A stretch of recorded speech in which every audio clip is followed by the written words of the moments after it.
قیامت نہ آئے گی حتیٰ کہ درندے انسانوں سے باتیں کریں گے، حتیٰ کہ آدمی سے اس کے کوڑے کا پھندنا یعنی نوک بات کرے گی اور اس کے جوتے کا تسمہ باتیں کرے گا، اور اس کی ران اسے سب خبر دے گی جو اس کے گھر والوں نے اس کے پیچھے کیا۔ السلام علیکم ورحمۃ اللہ وبرکاتہ۔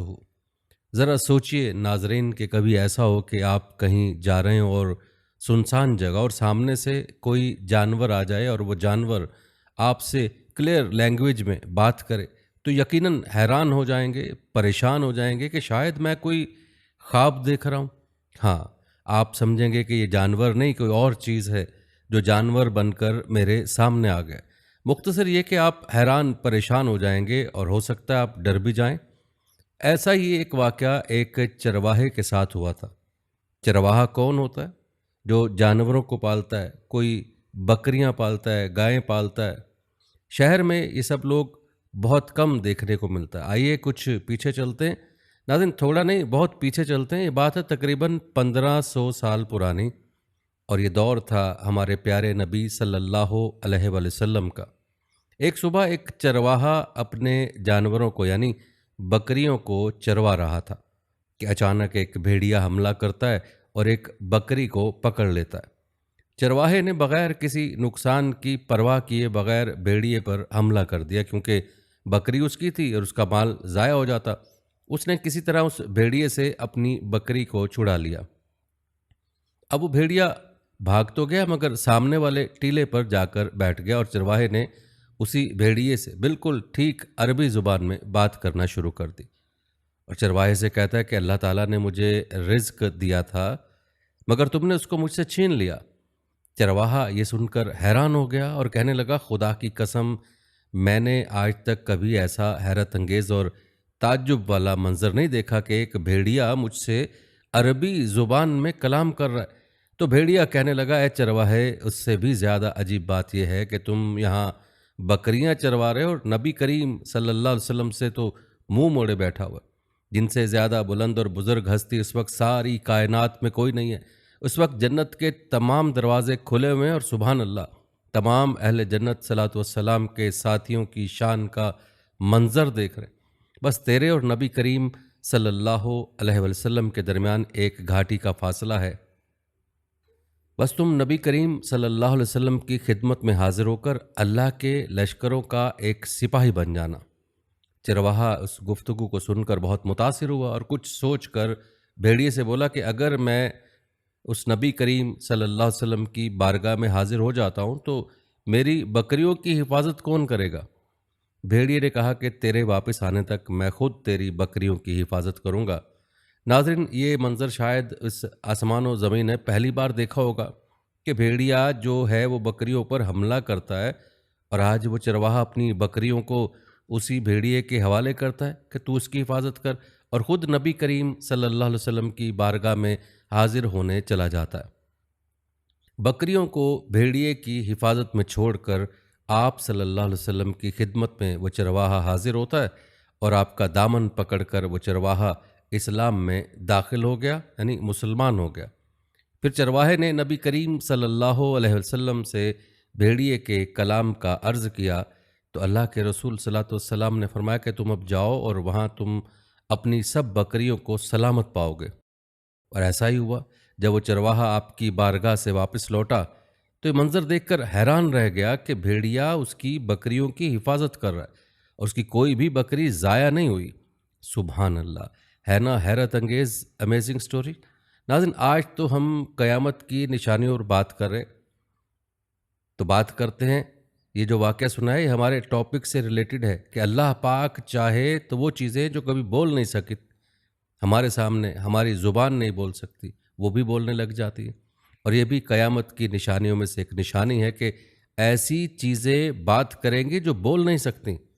قیامت کی جو نشانی ہے آج کی ایپیسوڈ میں انشاءاللہ ان چیزوں پر بات ہوگی جو بولتی نہیں ہیں مگر وہ بولنے لگیں گی، اور یہ بھی قیامت کی نشانیوں میں سے ایک نشانی ہے۔ سبحان اللہ، صرف ایک ہی قصہ نہیں ہے ایسا، بلکہ تاریخ میں بہت سارے ایسے واقعات ہیں۔ میرے آقا صلاۃ والسلام کی بارگاہ میں جانور، درخت، پتے، پتھر سبحان اللہ کلام کیا کرتے اور سلام کیا کرتے۔ بہرحال آگے چلتے ہیں، بات کرتے ہیں گو کی۔ گو کیا ہوتا ہے آپ سکرین پر دیکھ بھی رہے ہوں گے، اس کا واقعہ آپ کو سناتے ہیں۔ اس نے خود نبی کریم صلی اللہ علیہ وسلم سے کلام کیا تھا۔ گو ایک بڑا سا جانور ہے، ایک بڑی سی چھپکلی سمجھ لیں۔ آج بھی یہ گاؤں وغیرہ میں نظر آ جاتا ہے، پر شہروں میں نظر نہیں آتا۔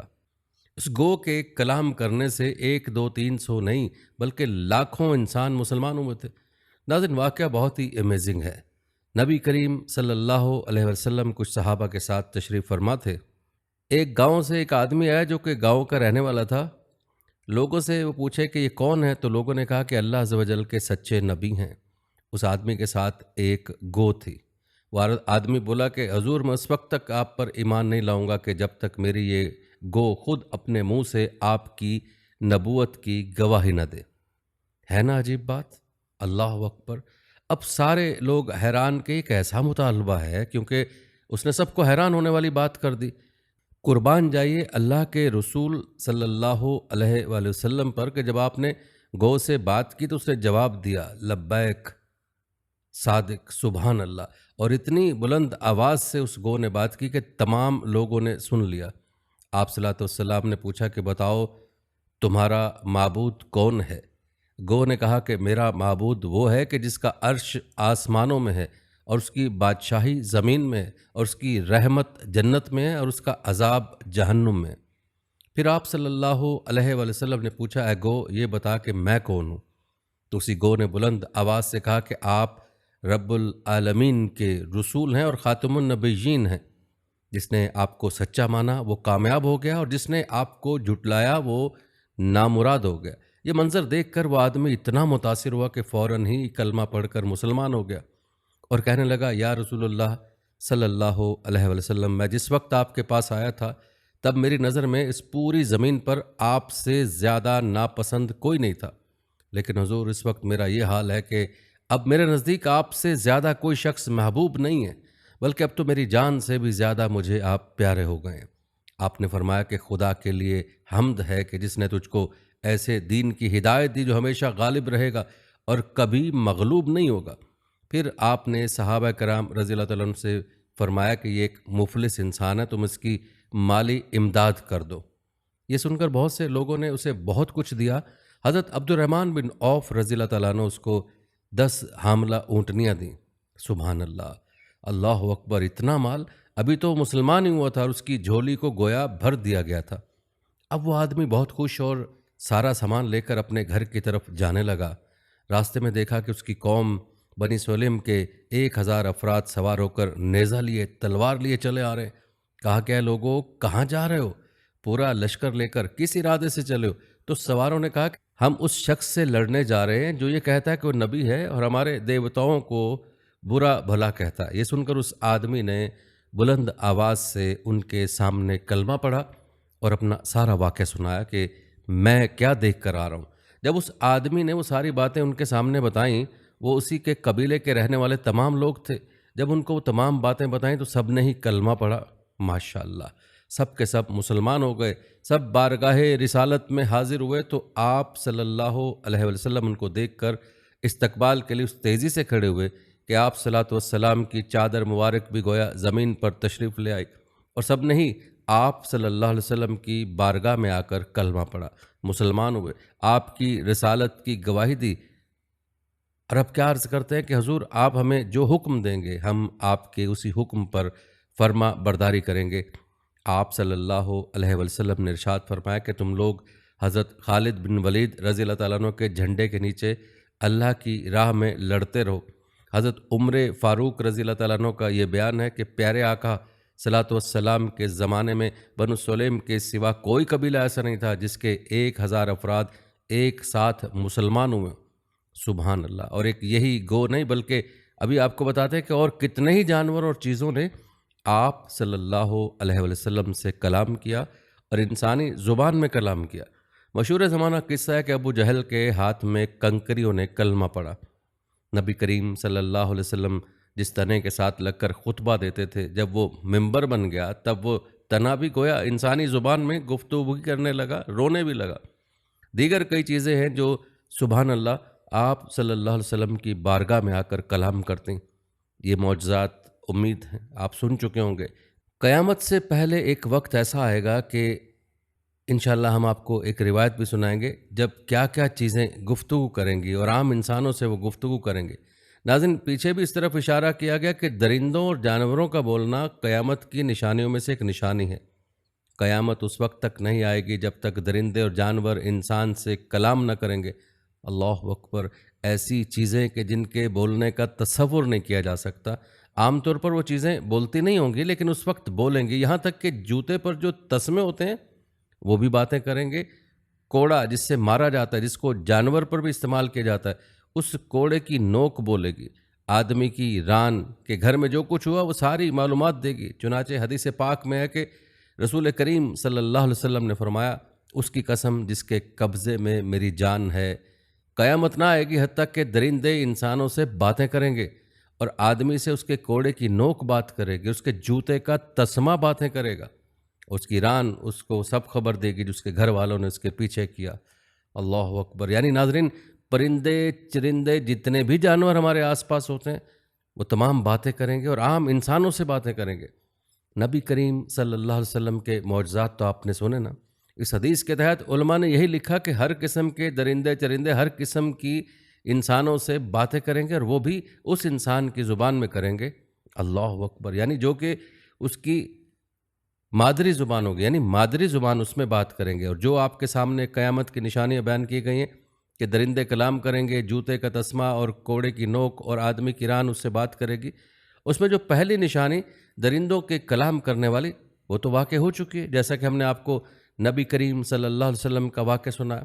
مگر باقی جو نشانیاں یعنی جوتوں کا تسمہ، کوڑے کا کنارہ اور آدمی کی ران کا اس سے کلام کرنا، اس حوالے سے علماء کے درمیان اختلاف ہے۔ بعض فرماتے ہیں کہ یہ نشانیاں بھی پوری ہو چکی ہیں۔ اس حوالے سے وہ جدید چیزوں کی مثالیں بیان فرماتے ہیں، مختلف مشینیں یعنی موبائل فون، کیمرہ وغیرہ۔ اب دیکھیے ہمارے قریب پیچھے کیا ہوا وہ بھی بتا دیتے ہیں اور ہم سے باتیں بھی کر رہے ہوتے ہیں، جبکہ بعض علماء اس سے جدید آلات مراد نہیں لیتے اور وہ کہتے ہیں کہ نشانیاں ابھی پوری نہیں ہوئی ہیں۔ بہرحال علماء کا اس میں اختلاف ہے اور اللہ ہی بہتر جانتا ہے کہ یہ نشانیاں مکمل ہو گئی ہیں یا پھر آگے ہوں گی۔ ناظرین، یہ آج کا ایپیسوڈ تھا، یعنی قیامت کی ایک نشانی ہے کہ جس میں اس سے پہلے درندے بات کریں گے، جانور انسان سے بات کریں گے اور مختلف چیزیں باتیں کریں گے، اور قیامت تو آنی ہے، اس کی تیاری کرنی ہے، اس کے لیے اچھے اعمال کرنے ہیں۔ جب میرے اور گویا آپ کے اعمال کی ججمنٹ ہوگی، زندگی ایسے گزارنے کہ روز قیامت شرمندہ نہ ہونا پڑے۔ ایک لفظ ہوتا ہے ناظرین، مسخ، تھوڑا مشکل ضرور ہے، اس کا مطلب بھی بتائیں گے اور یہ بھی بتائیں گے کہ مسخ ہونے سے کیا مراد ہے اور قیامت کی نشانی سے اس کا کیا تعلق ہے۔ مگر اس سے پہلے مسخ ہونے کے ایک دو واقعات آپ کو سناتے ہیں۔ قرآنی واقعہ پہلے سناتے ہیں، پھر بزرگوں کے زمانے کے واقعے بھی سنائیں گے۔ مسخ جو لفظ، اس کا مطلب ہے صورت کا بدل جانا، چہرے کا بدل جانا، اور یہ واقعات پہلے کے دور میں ہو چکے ہیں اور آگے ہوں گے، اور کیسے ہوں گے وہ بھی آپ کو بتائیں گے۔ یعنی چہرہ کس طرح بدلتا تھا، انسانی صورت بدل جاتی تھی، کوئی بندر بن جاتا تو کوئی کتا بن جاتا تھا، اور یہ سب کیسے ہوا، کیوں ہوا، یہ سب قرآنی واقعات سنتے ہیں۔ اللہ پاک نے قرآن مجید میں اس واقعے کو ارشاد فرمایا، اور یہ واقعہ کچھ یوں ہے کہ حضرت سید داؤد علیہ السلام کی قوم کے 70,000 لوگ عقبہ کے پاس سمندر کے کنارے ایک گاؤں میں رہتے تھے۔ معاملہ یہ ہوا کہ ان لوگوں کی جو تعداد تھی، ان کی بڑی زبردست زندگی تھی، وہ مچھلیوں کو پکڑتے تھے، وہ لوگ مچھیرے تھے۔ اللہ پاک نے بڑا نوازا تھا ان کو، بڑی اچھی زندگی ان کی گزر رہی تھی، اپنی زندگی کو بڑا انجوائے کرتے تھے۔ اب ان لوگوں پر ایک امتحان آیا کہ ہفتے والے دن آپ مچھلیاں نہیں پکڑیں گے، اور کمال یہ تھا کہ ہفتے والے دن مچھلیاں جو تھیں وہ زیادہ ہوتی تھیں، وہ زیادہ آسانی سے شکار کر سکتے تھے، مگر ان کے لیے اللہ کا امتحان تھا۔ اب ہوا کیا کہ شیطان نے ان کو ایک ترکیب سوچائی کہ ایسا کرو کہ چھوٹے چھوٹے حوض بنا لو اور سمندر سے چھوٹی چھوٹی نالیاں بنا لو، تاکہ ہفتے والے دن سمندر سے نالیوں کے ذریعے مچھلیاں حوض میں آ جائیں اور تم اس کو بند کر دینا، اور ہفتے کے بعد اتوار کو اس حوض سے مچھلیاں پکڑ لینا۔ ناظرین، یہ شیطان نے ایک راستہ بتایا جو کہ غلط تھا۔ ویسے غور کریں تو یہ بھی شکار ہی تھا نا، کہ سمندر سے مچھلیوں کو حوض میں قید کر لیا جائے اور پھر بعد میں اس کا شکار کر لیا جائے۔ تو وہ لوگ لالچ میں آ گئے اور انہوں نے لالچ اختیار کی اور اپنا کام کرنا شروع کر دیا۔ جب انہوں نے یہ کام شروع کیا تو ان کا ایک گروہ بن گیا۔ کچھ کہنے لگے کہ یہ تو اللہ تعالیٰ کی نافرمانی ہے، یہ تو ہفتے کا ہی شکار کرنا کہلائے گا جو کہ منع ہے اور حرام ہے۔ مگر 10,000 کے قریب وہ لوگ تھے جو شیطان کی اس بات پر عمل کر رہے تھے۔ اب جو اللہ والے لوگ تھے، اللہ کی بات کی پیروی کر رہے تھے، اپنے نبی کے دکھائے گئے رستے پر چل رہے تھے، انہوں نے کہا اب ہمارا تمہارے سے کوئی واسطہ نہیں، کوئی تعلق نہیں، تم اللہ کے نافرمان ہو، اور انہوں نے درمیان میں ایک دیوار کھڑی کر دی۔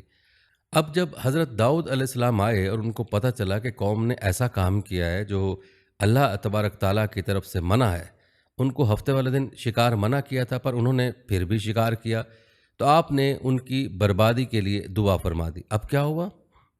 ناظرین، ایک دن ایسا آیا کہ دیوار کے اس طرف جو لوگ تھے ادھر سے کوئی آواز نہ آئی، تو یہ لوگ حیران ہوئے کہ ادھر سے کوئی باہر بھی نہیں آیا اور کوئی آواز بھی نہیں آ رہی، معاملہ کیا ہے؟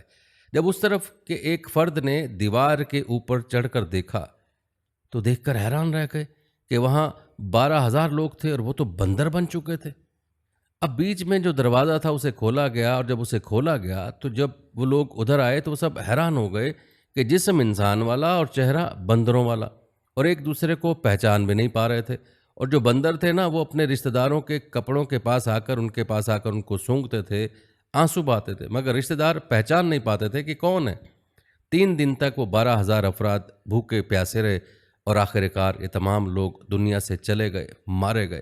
ناظرین، یہ عذاب تھا اللہ تبارک تعالیٰ کی طرف سے ان کے لیے، ایک ایسا امتحان تھا کہ جس میں باقی لوگ تو کامیاب ہو گئے، مگر یہ 12,000 رب کی نافرمانی کرنے کی وجہ سے، حرام روزی کمانے کی وجہ سے بندر بنا دی گئے۔ ناظرین، یہ قرآن پاک میں واقعہ موجود ہے، اور قرآن پاک میں یہ کہاں موجود ہے؟ آئیے آپ کو سناتے ہیں وہ آیت، اور ساتھ اس کا ترجمہ بھی سناتے ہیں۔ ترجمہ اس کا یہ: یقیناً تمہیں معلوم ہے وہ لوگ جنہوں نے تم میں سے ہفتے کے دن میں سرکشی کی تو ہم نے ان سے کہا کہ دھتکارے ہوئے بندر بن جاؤ۔ حکم الہی ہوا، یہ ان پر عذاب نازل ہوا، اور 12,000 لوگوں کے چہرے بدل دیے گئے۔ یہ پچھلی قوموں پر عذاب ہوا۔ ناظرین، ایک اور واقعہ اور دل دہلا دینے والا واقعہ۔ ایک بزرگ فرماتا ہے کہ ہم 3 آدمی ایک ساتھ یمن جا رہے تھے، اور ہمارا ایک ساتھی حضرت ابو بکر صدیق رضی اللہ تعالیٰ عنہ اور حضرت عمر فاروق رضی اللہ تعالیٰ عنہ کی شان میں بد زبانی کر رہا تھا، نازیبا باتیں کر رہا تھا۔ ہم اس کو بار بار منع کر رہے تھے مگر وہ باز نہ آیا۔ جب ہم یمن کے قریب پہنچ گئے تو ہم نے اسے نماز فجر کے لیے جگایا۔ اس نے کہا کہ میں نے ابھی خواب میں سرور کائنات صلی اللہ علیہ وآلہ وسلم کو دیکھا ہے۔ سرور کائنات تشریف فرما ہوئے اور مجھے فرمایا، اے فاسق، اللہ نے تجھے ذلیل و خوار فرما دیا اور تم اسی منزل میں مسخ ہو جائے گا، اور اس کے فوراً بعد اس کے دونوں پاؤں بندروں جیسے ہو گئے۔ تھوڑی دیر میں اس کی صورت بھی بالکل بندر جیسی ہو گئی۔ ہم نے نماز فجر کے بعد اس کو پکڑ کے اونٹ کے اوپر بٹھایا اور رسیوں سے باندھا، اور وہاں سے روانہ ہوئے۔ غروب آفتاب کے وقت جب ہم ایک جنگل سے گزر رہے تھے تو وہاں ایک بندروں کا غول دیکھا، تو یہ شخص جو بندر بن چکا تھا وہ رسیاں توڑوا کر اس نے اونٹ کے اوپر سے چھلانگ لگائی، اور وہ اس بندروں کے پورے غول میں جا کر شامل ہو گیا۔ ہم حیران ہو کر تھوڑی دیر وہاں ٹھہرے تاکہ ہم یہ دیکھ سکیں کہ بندر اس کو قبول کرتے ہیں کہ نہیں، تو ہم نے دیکھا کہ وہ بندروں کے پاس جا کر بیٹھ گیا اور ہماری طرف بڑی حسرت سے دیکھتا تھا، اس کی آنکھوں سے آنسو جاری تھے۔ تو تھوڑی دیر کے بعد جب سارے بندر وہاں سے جانے لگے تو وہ بھی بندروں کے ساتھ چلا گیا۔ استغفر اللہ۔ ناظرین، دیکھا کہ آپ نے اللہ والوں کی گستاخی، اللہ والوں کی لیے بد زبانی، بالخصوص صحابہ کرام کا، اہل بیت کا جو مرتبہ ہے اسلام میں، ایسی بزرگ ہستیوں کے بارے میں تو ہمیشہ اچھی بات، پیاری بات کرنی چاہیے، کبھی کسی کے لیے ہماری زبان سے بے ادبی نہیں ہونی چاہیے۔ اللہ ہم سب کو ادب کرنے والا بنائے۔ ناظرین، واقعات ہم بتاتے ہیں کہ یہ مسخ ہونا پہلے بھی ہو چکا ہے۔ آپ سوچ رہے ہوں گے کہ پروگرام تو قیامت کی نشانیوں پر ہے۔ ہم نے تمام باتیں اس لیے آپ کے سامنے بیان کی کہ آپ کو اندازہ ہو کہ مسخ ہونا ہوتا کیا ہے، اور کیا یہ پہلے بھی کبھی ہوا ہے؟ جی ہاں، یہ پہلے بھی ہو چکا ہے اور قیامت سے پہلے بھی ہوگا، اور یہ حدیث سے ثابت ہے۔ چلے ہم آپ کو حدیث بھی سنائیں گے۔ یاد رہے کہ ہم نبی کریم صلی اللہ علیہ وسلم کی امت سے ہیں۔ ایسا نہیں ہے کہ ساری امت کے چہرے مسخ ہو جائیں گے، بلکہ کچھ ایسے بد نصیب ہوں گے کہ جن کے چہرے بدل جائیں گے، اور یہ کب ہوگا اور کیسے ہوگا یہ بھی آپ کو بتا دیں۔ مگر ایک اور عبرت ناک واقعہ بخاری اور مسلم کی حدیث میں ہے کہ حضرت ابو ہریرہ رضی اللہ تعالیٰ عنہ فرماتے ہیں کہ حضرت محمد صلی اللہ علیہ وسلم نے فرمایا کہ جو اپنا سر امام سے پہلے اٹھا لیتا اور اس سے نہیں ڈرتا تو اللہ اس کے سر کو گدھے کی طرح کر دے گا۔ استغفر اللہ۔ بظاہر تو ہم اس کو بہت چھوٹا سا معاملہ سمجھتے ہیں، لوگ نمازیں پڑھ رہے ہوتے ہیں، ہم دیکھ بھی رہے ہوتے ہیں کہ وہ امام سے پہلے چل رہے ہیں، امام سے پہلے رکوع سے سر اٹھا لیتے ہیں، امام سے پہلے ہی سجدے سے سر اٹھا لیتے ہیں، مگر یاد رہے کہ ہماری شریعت میں یہ بڑا جرم ہے، ایسا بالکل نہیں کرنا چاہیے، کیونکہ صورت بدل جانے، مسخ ہو جانے کی سزا موجود ہے۔ آج اگر ہم پر یہ عذاب نازل نہ بھی ہو تو یہ نبی کریم صلی اللہ علیہ وسلم کی رحمت کا صدقہ ہے، یہ حدیث پاک ہے، اور ہمیں ہمیشہ اس پر عمل کرنا چاہیے اور ڈرنا چاہیے کہ ہمیں یہ کام نہیں کرنا چاہیے، ہمیں اللہ اور اس کے رسول کے بتائے ہوئے راستے پر چلنا ہے۔ ایک حدیث پاک کی شرح میں علامہ مولا علی قاری رحمۃ اللہ علیہ ایک عجیب واقعہ بیان فرماتے ہیں۔ ایک مشہور شیخ تھے، حدیث سیکھنے گئے اور وہ شیخ پردے میں رہ کر حدیث پڑھاتے تھے، حالانکہ وہ مرد تھے اور مرد تو پردہ نہیں کرتے نا۔ تو ایک بار ان کے اسٹوڈنٹ نے بڑا اصرار کیا کہ حضور اپنا چہرہ تو دکھائیے نا، آپ پردے میں بیٹھ کر پڑھاتے ہیں۔ تو جب انہوں نے چہرے سے پردہ اٹھایا تو ان کی صورت گدھے جیسی تھی۔ استغفر اللہ۔ فرمایا کہ میں اس حدیث کو مانتا نہیں تھا، میں اس حدیث کو حقیقت نہیں سمجھتا تھا، اور آزمائش کے طور پر میں امام سے پہلے سر اٹھانے لگا اور پھر میں اس مصیبت میں گرفتار ہو گیا۔ ناظرین، واقعات ہو سکتے ہیں، ہمیں ڈرنا چاہیے، اللہ کے عذاب سے ڈرنا چاہیے، اس کی طرف سے جو سزا ہے اس سے ڈرنا چاہیے، اس کو مذاق نہیں سمجھنا چاہیے۔ یہ تو پہلے لوگوں کا کام تھا جو کہتے تھے کہ اگر تم سچے ہو تو ہم پر عذاب لے آؤ، یہ کفار کا طریقہ رہا ہے، اور پھر عذاب آئے ان پر۔ یہ کبھی نہ سوچیں کہ عذاب آنا ہوگا تو دیکھیں گے۔ استغفر اللہ، ہماری تو حیثیت ہی نہیں ہے، ہمیں ہمیشہ اللہ کے عذاب سے پناہ مانگنی چاہیے اور اللہ سے اس کی رحمت کا ہی سوال کرنا چاہیے۔ تو آئیے اب آپ کو نبی کریم صلی اللہ علیہ وسلم کی دو حدیث پاک آپ کو سناتے ہیں، جس سے آپ کو اندازہ ہوگا کہ قیامت سے پہلے بھی یہ منظر آئے گا۔ حدیث پاک میں نبی کریم صلی اللہ علیہ وسلم نے فرمایا کہ قیامت سے پہلے میری امت کے آخری زمانے میں زمین کا دسنا، شکلوں کا بدلنا اور پتھروں کا برسنا ہوگا۔ اللہ اکبر! یعنی زمین گویا دس جائے گی، پتھر برسنے گے اور چہرے بدل جائیں گے۔ نبی کریم صلی اللہ علیہ وسلم کی ایک اور حدیث پاک ہے، پیارے نبی صلی اللہ علیہ وسلم نے فرمایا، اے انس، لوگ مختلف شہر آباد کریں گے، ان میں سے ایک شہر ہے جسے بصرہ کہا جائے گا، اگر تم وہاں سے گزرو، وہاں جاؤ تو وہاں کی کھاری زمین سے اور وہاں کے مقام کلا سے، وہاں کے باغات اور بازار سے اور وہاں کے امیروں کے دروازے سے بچنا، کیونکہ وہاں زمین دسنا، پتھر برسنا اور زلزلے آنا، اور ایک قوم رات کو سوئے گی اور صبح اٹھے گی، بندر اور سور بن جائے گی۔ ناظرین، علماء فرماتے ہیں کہ بصرہ میں اب تک یہ نشانی کا ظہور نہیں ہوا، یعنی ابھی تک یہ نشانی ہونا باقی ہے۔ اللہ پاک سے دعا کرتے ہیں کہ اللہ پاک ہمیں ان سب سے بچائے، ہم پر اپنا خاص کرم فرمائے اور ہمیں محفوظ رکھے، آمین۔ اللہ ہمیں بھی قیامت کے دن اپنے مقبول بندوں میں شامل فرما دے، اور جو قرآن میں آیا کہ کچھ چہرے چمکتے ہوں گے اور کچھ سیاہ ہوں گے، تو اللہ ہمیں بھی ایسی زندگی گزارنے کی توفیق دے کہ قیامت کے دن ہمارے بھی چہرے چمکتے ہوں اور ہمیں بھی جنت میں جانے کا پروانہ مل جائے۔ انشاءاللہ ایک اور ایپیسوڈ لے کر ہم حاضر ہوں گے، اس کو دیکھیے اور آگے شیئر بھی کریں۔ شکریہ۔ ہمارے اس چینل کو سبسکرائب کریں اور اس ویڈیو کو لائک ضرور کر دیں۔